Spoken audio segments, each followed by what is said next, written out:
Hey guys, today we're going to be making Filipino Puto. Puto is a steamed rice cake that's super easy to make and even easier to gobble up. To make Puto, we're first going to mix together all the dry ingredients.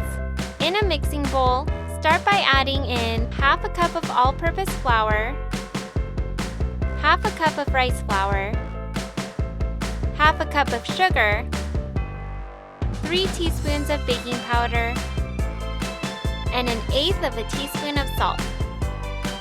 Using a whisk, thoroughly mix everything together. Afterwards, it's time to add all the wet ingredients. Go ahead and pour in 3/4 cup of milk, 1/4 cup of buttermilk, and 1 teaspoon of vanilla extract. Then add in 1 egg white. This was totally not planned, but our egg ended up being twins, although it made it a little harder to separate the egg white. Then just whisk all your ingredients together until everything is fully incorporated. At this point, you'll want to prepare your steamer tray. Take a piece of cheesecloth large enough to cover most of the surface of your steamer tray and place it in. If you're planning to steam multiple stacked trays of puto, this will help prevent water from building up and dripping on them. Next, it's time to start filling your puto molds, or any other small pastry mold. Fill each mold and make sure not to fill them completely to the brim, so that they have room to puff up. You have the option of putting cooking spray into each mold to help them release easier later. We ended up not greasing ours because we found that when we did, our puto looked deflated instead of having a nice rounded top. If you might have any tips or tricks on that, let us know in the comments below. Once you're done, you'll want to prepare the lid for your steamer. Take a cloth and wrap it around your lid like so. And then attach clips at the top to prevent the cloth from falling off.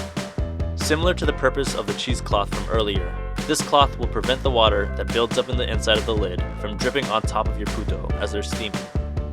During the time you're making the puto batter, we highly recommend boiling the water for your steamer at the same time, so that it's ready to go by the time you place your puto in.